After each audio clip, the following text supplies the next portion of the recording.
Sa ngalan ng Ama at ng Anak at ng Espiritu Santo. Amen. Ang pagpapala at kapayapaan mula sa Diyos na Ama natin at sa Panginoong Hesukristo naway sumainyo. At sumayo rin. Tayo po ngayon ay nasa ikalimang linggo sa panahon ng Kwaresma. Mga kapatid, upang tayo'y maging marapat gumanap sa banal na pagdiriwang, aminin natin at pagsisihan ang ating mga kasalanan. Inaamin ko sa makapangyarihang Diyos at sa inyo mga kapatid na lubha akong nagkasala sa isip, sa salita at sa gawa, at sa aking pagkukulang. Kaya isinasamo ko sa mahal na Birheng Maria, sa lahat ng mga anghel at mga banal, at sa inyo mga kapatid, na ako'y panalangin sa Panginoong ating Diyos. Kaawaan tayo ng makapangyarihang Diyos, patawarin tayo sa ating mga kasalanan, at patnubayan tayo sa buhay na walang hanggan. Amen. Panginoon, kaawaan mo kami. Panginoon, kaawaan mo kami. Kristo, kaawaan mo kami. Kristo, kaawaan mo kami. Panginoon, kaawaan mo kami. Panginoon, kaawaan mo kami. Manalangin tayo. Ama naming makapangyarihan, alang-alang sa dakilang pag-ibig ng iyong anak na siyang nagbunsod upang mahalin niya ang lahat, anupat kusa niyang inako ang mamatay para sa sanlibutan. Kami naway masigasig na tumahak sa kanyang dinaanan, sa iyong pag-akay at sa kanyang pamamagitan, kasama ng Espiritu Santo, magpasawalang hanggan. Amen. Magsiupo muna ang lahat.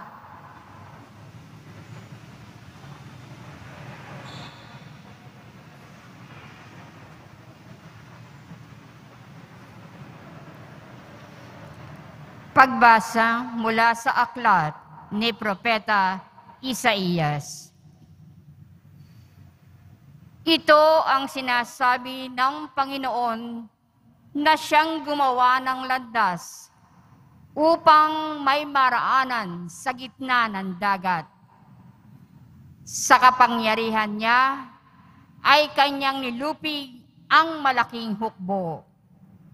Nilipol niya ang kanilang mga kabayo at ang mga karwahe winasak. Sila'y nangabwal at di na nakabangon. Parang isang ilaw na namatay ang ningas. Ito ang sabi niya. Ang mga nangyari noong unang panahon, ilibing sa limot, limutin na ngayon. Narito at masdan ang nagawa ko'y isang bagong bagay na hanggang sa ngayoy di mo namamasdan. Ako'y magbubukas ng isang landasin sa gitna ng ilang.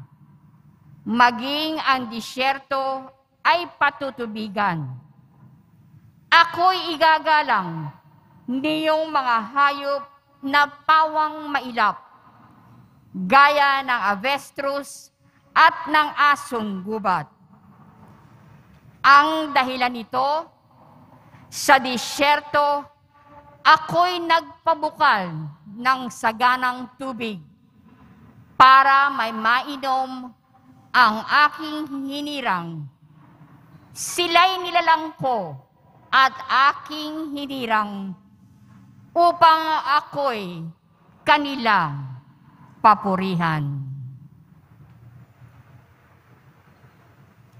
Ang salita ng Diyos. Salamat sa Diyos. Gawa ng Diyos ay dakila, kaya tayo'y natutuwa. Ang gawa ng Diyos ay dakila, kaya tayo'y natutuwa. Nang lingapin tayo ng Diyos at sa Siyon ay ibalik. Ang nangyaring kasaysayay parang isang panaginip. Lahat tayo ay natuwa, masasayang nagsiawit. Gawa ng Diyos ay dakila, kaya tayo'y natutuwa. Ang sabi ng mga bansang nagmamasid sa paligid, ang ginawa ng Diyos nila ay dakila, anong rikit. Dakila ngang masasabi, pambihira ang ginawa. Kaya naman ngayon, kagalakay di kawasa. Gawa ng Diyos ay dakila, kaya tayo'y natutuwa. Kung paanong inuulan niya o mga tuyong batis, sa sariling bayan namin, kami poon ay ibalik. Silang mga nagbubukid na nagtanim na may luha, bayaan mo na mag-aning masasaya't natutuwa. Gawa ng Diyos ay dakila, kaya tayo'y natutuwa. Yaong mga nagsihayong dalay bithit pananangis, ay aawit na may galak, dalay ani pagbalik. Gawa ng Diyos ay dakila, kaya tayo'y natutuwa.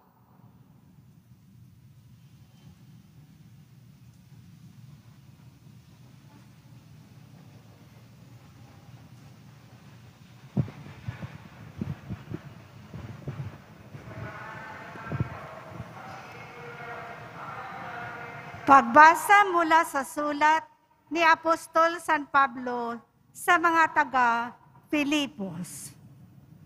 Inari kong kalugihan ang lahat ng bagay bilang kapalit na lalong mahalaga ang pagkakilala kay Kristo Jesus na aking Panginoon. Ang lahat ng bagay ay ipinalagay kong walang kabuluhan. Makamtan ko lamang si Kristo at lubos na makiisa sa Kanya. Hindi ko nahangad na maging matuwid sa pamamagitan ng kautusan, kundi sa pananalig kay Kristo. Ang pagiging matuwid ko ngayon ay kaloob ng Diyos, batay sa pananampalataya. Ang tanging hangarin ko ngayon ay lubusang makilala si Kristo, maranasan ang kapangyarihan ng Kanyang pagkabuhay na mag-uli, makihati sa Kanyang mga hirap,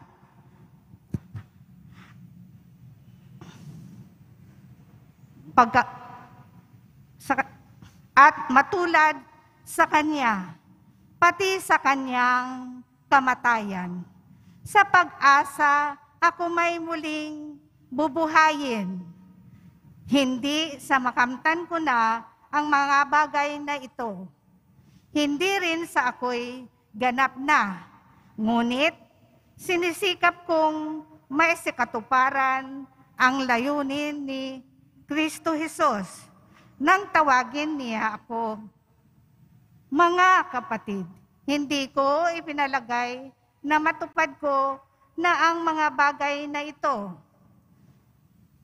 Ang ginagawa ko ngayon, nililimot ang nakaraan at sinisikap na makamtan ang nasa hinaharap. Nagpapatuloy nga ako tungo sa hangganan upang kamtan ang gantimpala ng pagkatawag sa akin ng Diyos sa pamamagitan ni Kristo Jesus, ang buhay na hahantong sa langit. Ang salita ng Diyos. Salamat sa Diyos. Tumayo po ang lahat.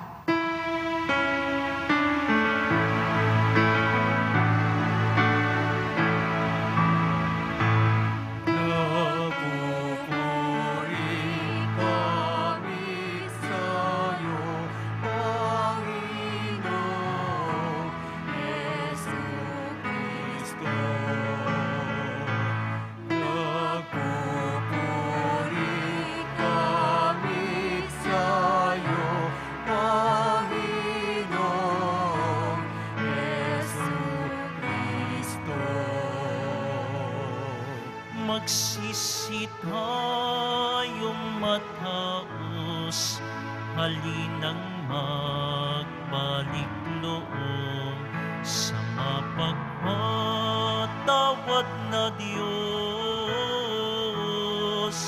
Sa Kanya tayo'y tumulog at manumbalik na lubos.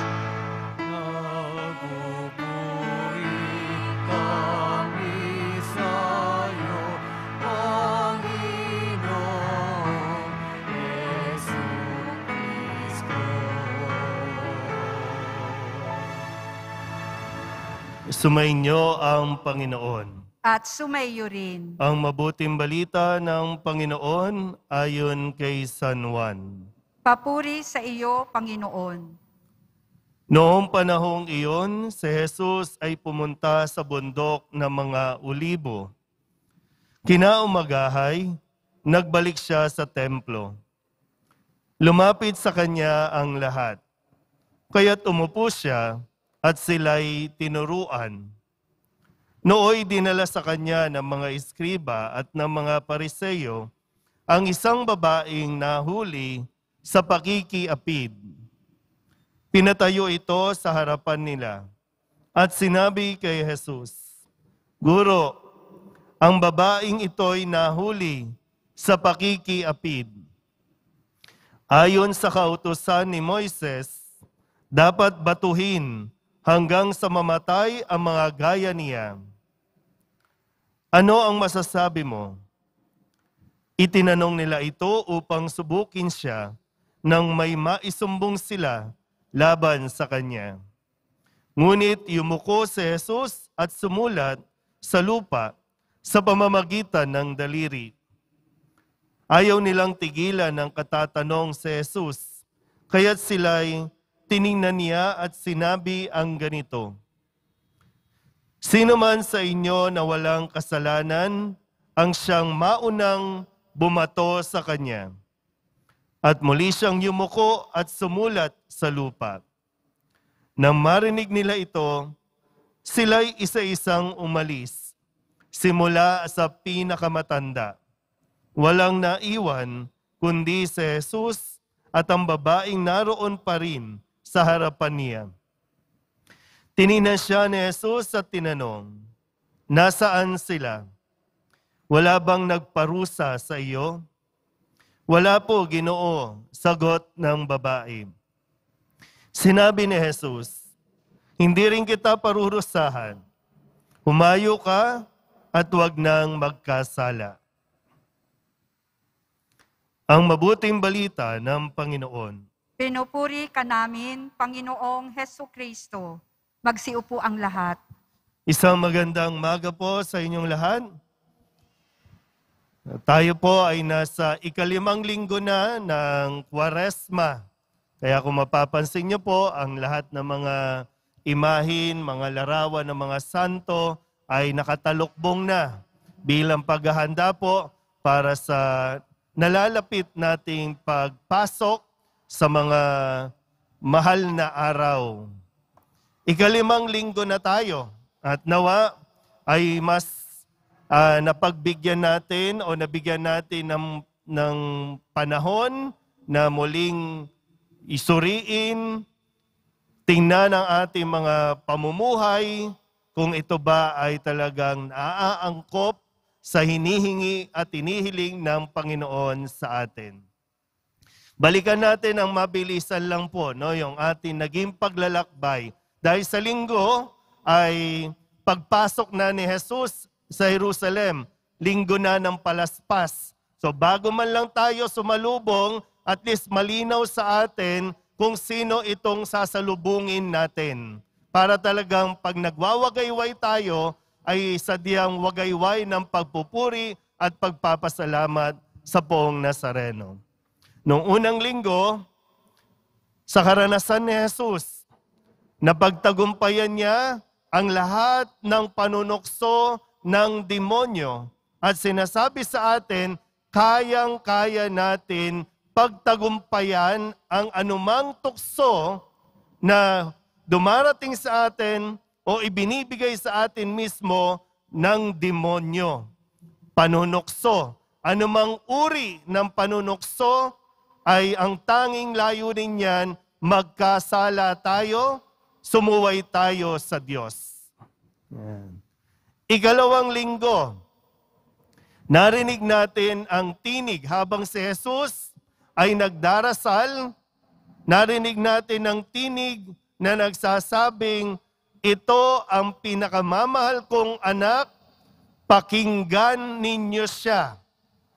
Kaya lagi natin nire-remind dito, no? Hindi yung pagdidebosyon ang magliligtas sa atin, kundi yung pakikinig mo at pagsunod sa Poong Jesus Nazareno. Kahit yakapin mo pa yung Nazareno, yung imahin na yan, hindi ka maliligtas niyan kung hindi mo naman pakikinggan ang kanyang sinasabi. Malinaw po ba? Uy, ising. Ikatlong linggo, matapos marinig na sinabing, pakinggan ninyo siya. Ano ang sabi ni Jesus sa ikatlong linggo? Di ba ang sabi niya, akala ba ninyo, higit silang makasalanan, yung mga pinapatay ni Pilato, yung nahulugan ng ginagawang tore, akala ba ninyo makasalanan sila, higit na makasalanan? Ang sabi ni Jesus, kung hindi ninyo pagsisisihan at tatalikdan ang inyong mga kasalanan, mapapahamak din kayo. Yun ang sabi ni Jesus. Kaya sa ika-4 na linggo, na-realize nung isang anak, no, yung alibughang anak, na-realize niya, nagkamali siya, nagkasala siya sa Diyos, sa kanyang ama. Kung kaya, bumalik sa kanyang ama, humingi ng tawad. Ngayon ba, sa puntong ito ng buhay natin, nandun na ba tayo sa punto na inaamin na natin na mali nga talaga ang ating ginagawa? May mali sa uri ng pamumuhay natin.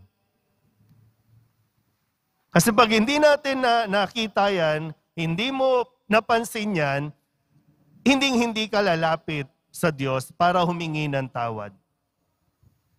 Napaka-importante po na tayo ay mayroong pag-amin. Pag umaamin, inaako natin ang ating mga kasalanan. Ang problema lang natin lagi, yung kasalanan na dapat kasalanan para sa atin, hindi na kasalanan. Okay lang yan. Madalas nga natin sinasabi, marami namang gumagawa niyan eh.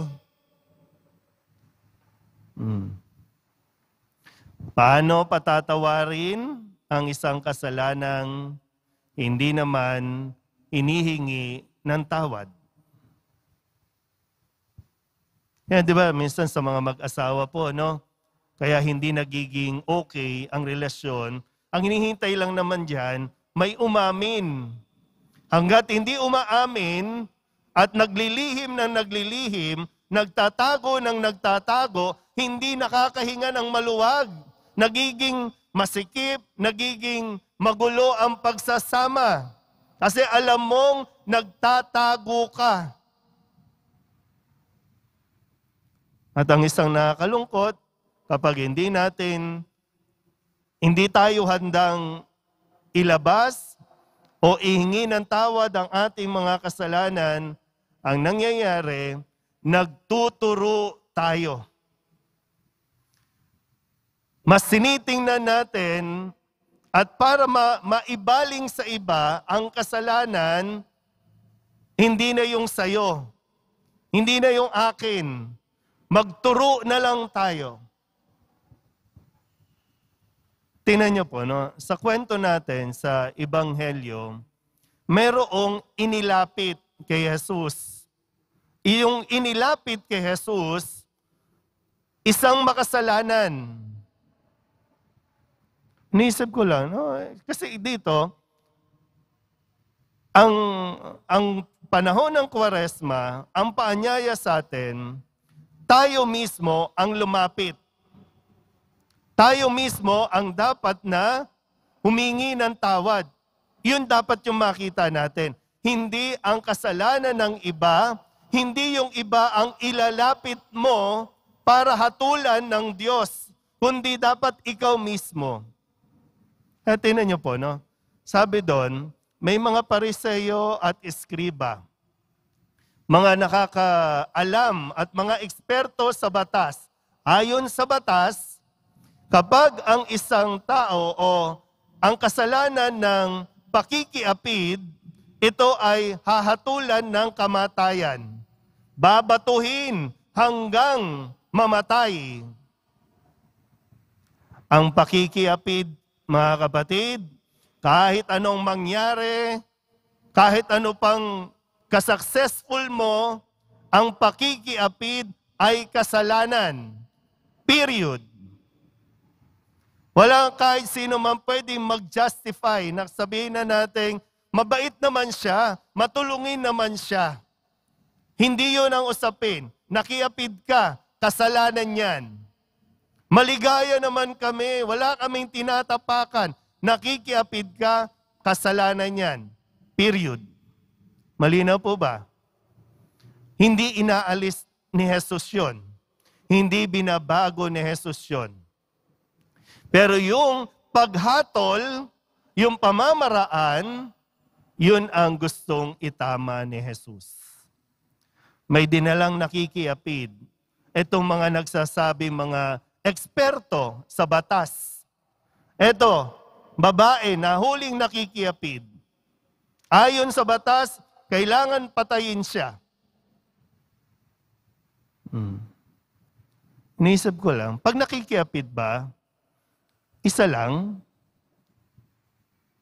Sabi, pag binabasa ko po yung kwento, nasaan yung lalaki? Nasaan yung kapartner? Bakit yung babae lang? Hindi ba? Kaya hinay-hinay tayo sa paghatol, no? Ngayon, ang daming judgmental. Ang bilis-bilis nating mapaniwala. Ang bilis-bilis nating sumang-ayon na dapat yung isa parusahan nang hindi mo na pinagninilayan ng mabuti. Kaya nga, di ba nung sinabi ng mga Pariseo, dapat parusahan. Anong ginawa ni Jesus? Tumahimik lang siya. Hindi agad-agad nag-comment, hindi agad-agad nagsalita, nagbigay ng opinyon. Isa yan sa napakalaking pagkakamali natin sa panahon ngayon. Yung agad-agad tayong nagre-react, agad-agad tayong nakikisangkot na hindi mo muna inaalam. Nasaan yung kapartner ng babae? Pag nakikiapid, baka nakakalimutan niya na, no? Ang kasalanan ng pakikiapid, ibig sabihin, yung isa sa inyo, o dalawa kayo, may asawa na. Pumatol, nakipagtalik, nakipagrelasyon sa may asawa na. Yan ang pakikiapid. May pagkakaiba po yung pakikiapid doon sa yung premarital, ha? Iba po yan. Mas malalim, mas mabigat ang pakikiapid dahil ang isa sa inyo may asawa na. Kahit pahiwalay kayo, naghiwalay lang naman kayo ng tirahan at pumatol ka sa iba, pakikiapid yan. Malinaw po ba? Pumalakpak nga po kung malinaw pa yung aking sinasabi. Okay. Nandun na tayo. Hinusgahan na tayo. Pero alam nyo, napakabuti ng poong Jesus Nazareno. Hindi tayo basta hahatulan ng Diyos. Tandaan mo yan. Hindi ka hahatulan ng Diyos.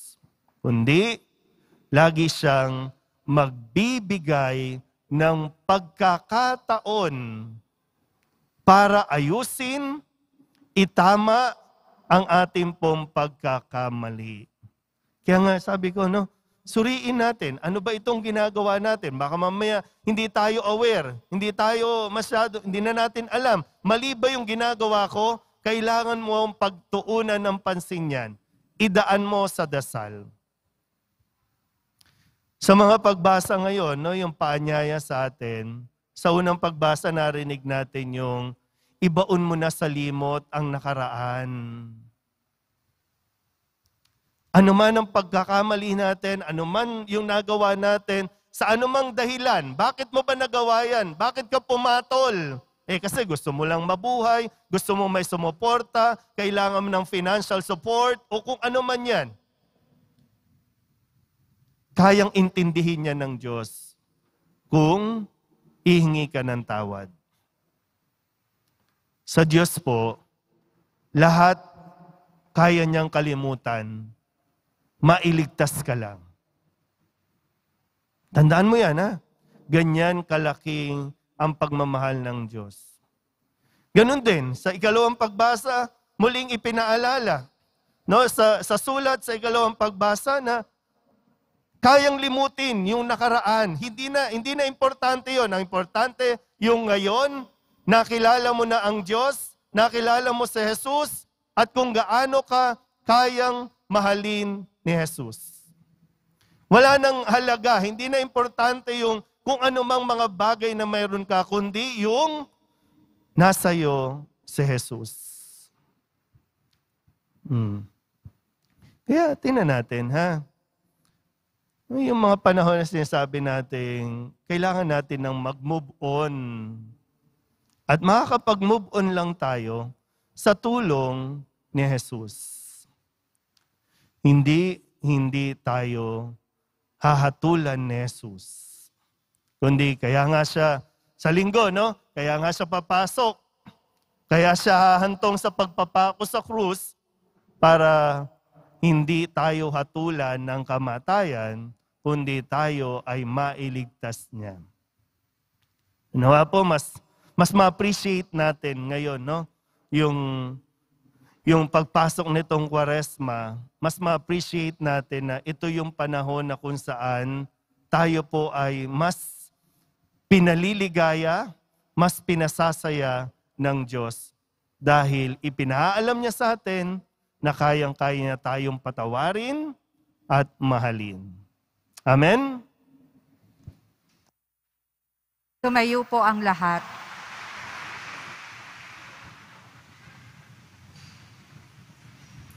Ipahayag natin ang ating pananampalataya. Sumasampalataya ako sa Diyos sa mga makapangyarihan sa lahat, na may gawa ng langit at lupa. Sumasampalataya ako kay Jesucristo, isang anak ng Diyos, Panginoon nating lahat. Nagkatawang tao siya, lalang ng Espiritu Santo. Ipinanganak ni Santa Mariang Birhen, pinapakasakit ni Poncio Pilato, ipinako sa krus, sa matay inilibing, nanaog sa kinaroroonan ng mga yumao, nang may 3 araw na buhay na maguli, umakyat sa langit, naluluklok sa kanan ng Diyos sa mga makapangyarihan sa lahat. Doon magmumulang paririto at hukom sa nangabubuhay at nangamatay na tao. Sumasampalataya naman ako sa Diyos Espiritu Santo, sa banal na simbahang Katolika, sa kasamahan ng mga banal, sa kapatawaran ng mga kasalanan, sa pagkabuhay na muli na nangamatay na tao, at sa buhay na walang hanggan. Amen. Habang palapit na ang mga mahal na araw, dumudulog kami sa iyo, Ama, na panatilihin mo ang iyong pagkahabag sa amin upang tuluyan kaming makasapin sa pagbabagong buhay na aming hinahangad at maging marapat na tumanggap ng grasya ng muling pagkabuhay ng iyong anak. Tayo'y dumalangin, Panginoon, dinggin mo ang aming panalangin. Panginoon, dinggin mo ang aming panalangin. May pahayag nawa ng mga namumuno sa simbahan ang mabuting balita ng may tapang sa gitna ng realidad ng pagkamuhi, pagsinungaling at pag-uusig. Manalangin tayo. Panginoon, dinggin mo ang aming panalangin. May isulong nawa ng mga namumuno sa pamayanan ng may lakas ng loob at hustisya para sa mga mahihirap, moralidad at pagtatanggol sa dignidad ng buhay ng bawat mamamayan. Manalangin tayo. Panginoon, dinggin mo ang aming panalangin.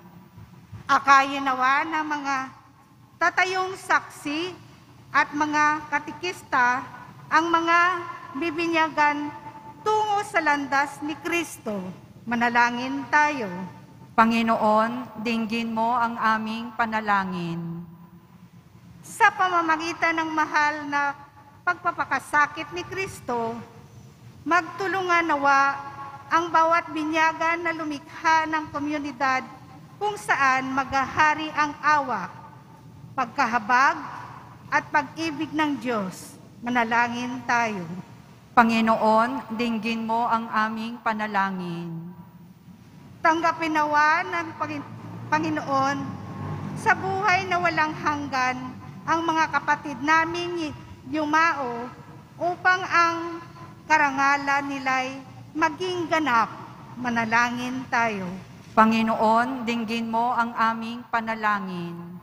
Idulog din natin sa Panginoon ang ating mga personal na kahilingan at mga panalangin para sa ating mga pamilya.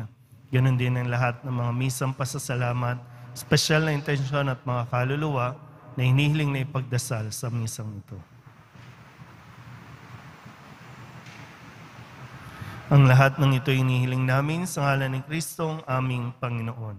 Amen. Magsiupo ang lahat.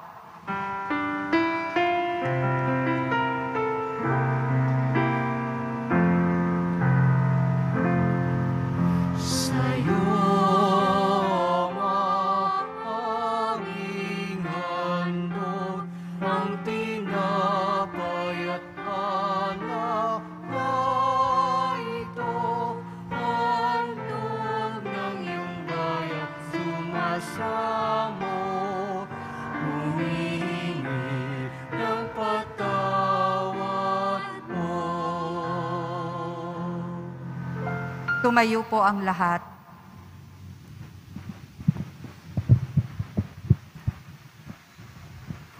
Manalangin kayo mga kapatid upang paghahain natin ang kalugdan ng Diyos sa mga makapangyarihan. Tanggapin nawa ng Panginoon itong paghahain sa iyong mga kamay, sa kapurihan niya at karangalan, sa ating kapakinabangan at sa buong sambayanan niyang banal. Ama naming lumikha, kami dumadalangin ang mga pinapagsaloob mo ng mga nilalaman ng pananampalatayang Kristiyano ay iyong gawing dalisay, pakundangan sa ipinagdiriwang na paghahaing ito sa pamamagitan ni Jesucristo, kasama ng Espiritu Santo, magpasawalang hanggan. Amen. Sumainyo ang Panginoon. At sumayo rin. Itaas sa Diyos ang inyong puso at diwa. Itinaas na namin sa Panginoon. Pasalamatan natin ang Panginoong ating Diyos. Marapat na siya ay pasalamatan. Ama naming makapangyarihan, tunay ngang marapat na ikaw ay aming pasalamatan sa pamamagitan ni Jesucristo na aming Panginoon. Sa pagbabaka sakali mong kami ibubuti, isinugo mo sa Jesucristo upang pangunahan kami. Bilang pagsunod sa iyong atas sa bigay, ipinahayag ng iyong anak ang iyong kalooban na ang mga apitdukha ay kanyang damayan. Ngayon ay iyong inihahandog ang pagkakataong aming maisaloob ang kanyang ganap at kusang paglilingkod, upang sa iyo'y lagi kaming makasunod. Kaya kaysa ng mga anghel na nagsisiawit ng papuri sa iyo, nang walang humpay sa kalangitan, kami nagbubunyi sa iyong kadakilaan.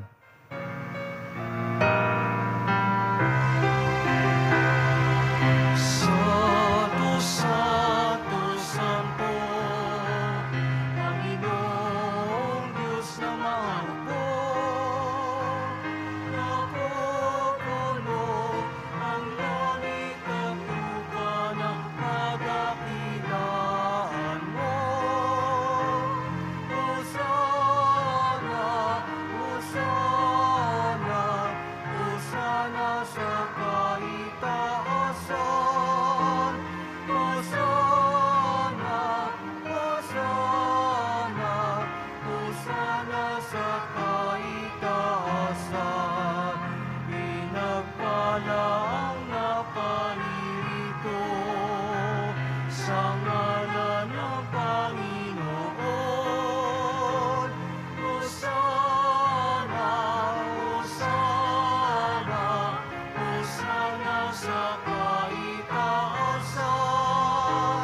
Hosana, Hosana, Hosana sa kaitaasan. Lumuhod po ang lahat. Ama naming banal, ikaw ang bukal ng tanang kabanalan, kaya't sa pamamagitan ng iyong Espiritu, gawin mong banal ang kaloob na ito upang para sa aming maging katawan at dugo ng aming Panginoong Hesukristo. Bago niya pinagtiis ang kusang loob na maging handog, inawakan niya ang tinapay, minasalamatan kaniya, minaghati-hati ni iyon, iniabot sa kanyang mga alagad at sinabi, "Tanggapin ninyong lahat ito at kanin, ito ang aking katawan na ihahandog para sa inyo."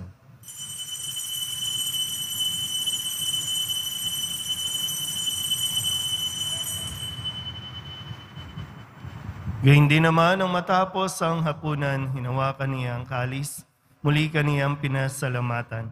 Iniabot niya ang kalis sa kanyang mga alagad at sinabi, "Tanggapin ninyong lahat ito at inumin. Ito ang kalis ng aking dugo ng bago at walang hanggang tipan. Ang aking dugo na ibubuhos para sa inyo at para sa lahat sa ikapagpapatawad ng mga kasalanan. Gawin ninyo ito sa pag-alaala sa akin."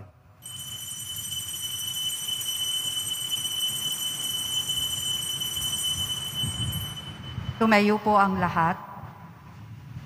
Ipagbunyi natin ang misteryo ng pananampalataya. Si Kristo'y namatay, si Kristo'y nabuhay, si Kristo'y babalik sa wakas ng panahon. Ama, ginagawa namin ngayon ang pag-alaala sa pagkamatay at muling pagkabuhay ng iyong anak, kaya tiniaalay namin sa iyo ang tinapay na nagbibigay buhay at ang kalis na nagkakaloob ng kaligtasan. Kami napapasalamat dahil kami iyong minarapat na tumayo sa harap mo para maglingkod sa iyo. Isinasamo namin kami magsasalo-salo sa katawan at dugo ni Kristo ay mabuklod sa pagkakaisa sa pamamagitan ng Espiritu Santo.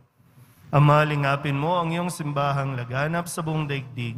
Puspusin mo kami sa pag-ibig kaysa ni Francisco na aming Papa at ni Jose na aming Obispo at ng Tanang Kaparian. Alalahanin mo rin ang mga kapatid naming nahimlay na may pag-asang sila'y muling mabubuhay, gayon din ang lahat ng mga pumanaw. Kawaan mo sila at patuloyin sa iyong kaliwanagan. Kawaan mo at pagindapating kaming lahat na makasalo sa iyong buhay na walang wakas. Kaysa ng mahal na Birhen Maria na Ina ng Diyos, ng kabiyak ng puso niyang sa San Jose. Kaysa ng mga apostol at ng lahat ng mga banal na namuhay dito sa daigdig ng kalugod-lugod sa iyo. May pagdiwang nawa namin ng pagpupuri sa ikararangal mo sa pamamagitan ng iyong anak na aming Panginoong Hesukristo.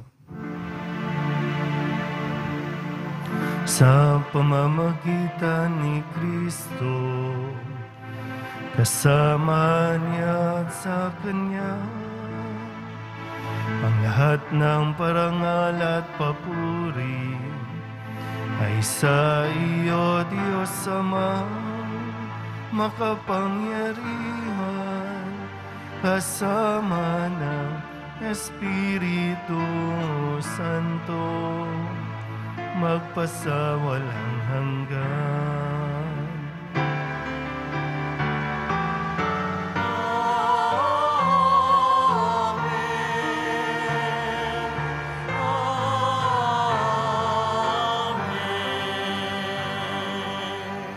Buong kababaang loob tayong tumawag sa ating Panginoon ng Ama namin. Ama namin, Sumasalangit ka, sambahin ang ngalan mo, mapasa amin ang kaharian mo, sundin ang loob mo dito sa lupa para nang sa langit. Bigyan mo kami ngayon ng aming kakanin sa araw-araw at patawarin mo kami sa aming mga sala para nang pagpapatawad namin sa nagkakasala sa amin. At huwag mo kaming ipahintulot sa tukso at iadya mo kami sa lahat ng masama.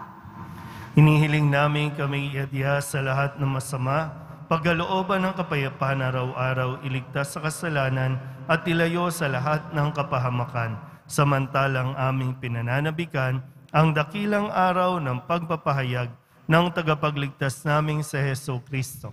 Sapagkat iyo ang kaharian at ang kapangyarihan at ang kapurihan magpakailanman. Amen. Panginoong Heso Kristo, sinabi mo sa iyong mga apostol, kapayapaan ang iniiwan ko sa inyo, ang aking kapayapaan ang binibigay ko sa inyo.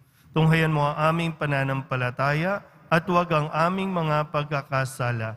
Pagkalooban mo kami ng kapayapaan at pagkakaisa ayon sa iyong kalooban, kasama ng Espiritu Santo, magpasawalang hanggan. Amen. Ang kapayapaan ng Panginoon ay laging sumainyo. At sumayo rin. Magbigayan po tayo ng kapayapaan sa isa't isa. Kordero ng Diyos na nag-aalis ng mga kasalanan ng sanlibutan, maawa ka sa amin. Kordero ng Diyos na nag-aalis ng mga kasalanan ng sanlibutan, maawa ka sa amin. Kordero ng Diyos na nag-aalis ng mga kasalanan ng sanlibutan, ipagkaloob mo sa amin ang kapayapaan. Magsiluhod po ang lahat. Ito ang kordero ng Diyos. Ito nag-aalis ng kasalanan ng sanlibutan. Mapalad ang mga inaanyayahan sa kanyang piging. Panginoon, hindi ako karapat-dapat na magpatuloy sa iyo, ngunit sa isang salita mo lamang ay gagaling na ako. Katawan ni Kristo, Amen.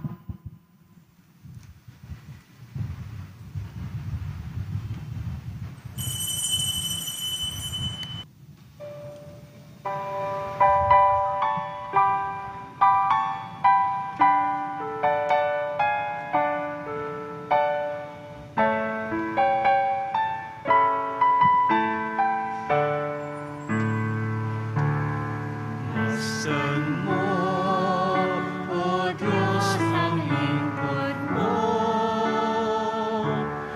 na nagbabalik loob sa iyo. Bagamat di marapat, ay dumudulog sa iyo, upang makanta ng awa mo. Ang diwa ko'y naninindig, lumalayo sa'yo. Ang puso ko'y namibigat, di kong mawalay sa'yo. Kailan ko pa kaya matitikman ang awa mo? Kailan tatamuin ang patawad mo? Kay tagal ko nalayo sa'yo, at kay daming mga tao sinaktan ko, at ang siyang inisip ko ay kagiliwan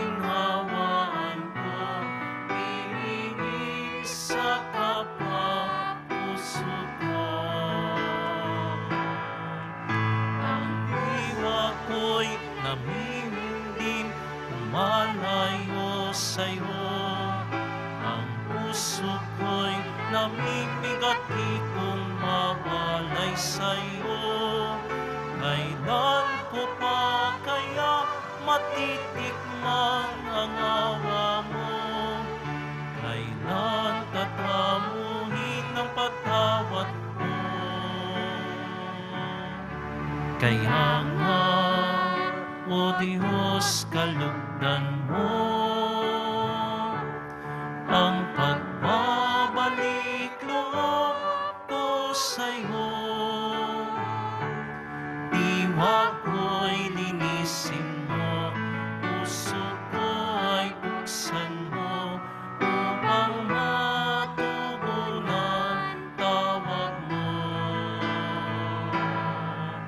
Ang diwa ko'y naninindig, lumalayo sa'yo. Ang puso ko'y namimigati kung mawalay sa'yo. Kailan ko pa kaya matitikman ang awa mo?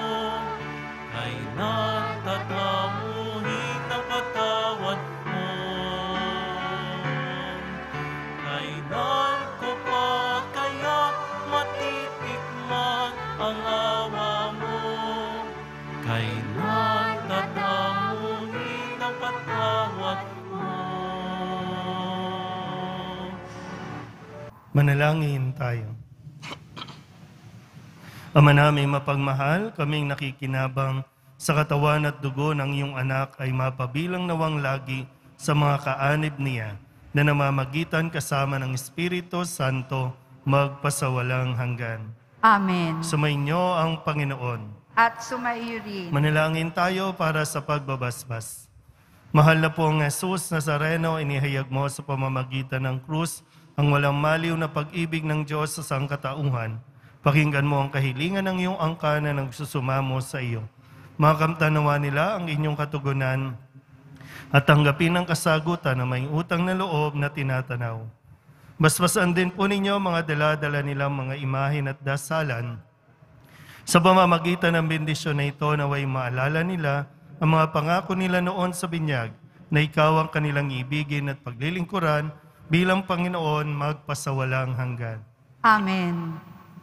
At pagpalain kayo ng makapangyarihang Diyos, Ama at Anak at Espiritu Santo. Amen. Mayo kayong taglay ang kapayapaan ng Poong Jesus Nazaren. Salamat sa Diyos. Magandang araw po.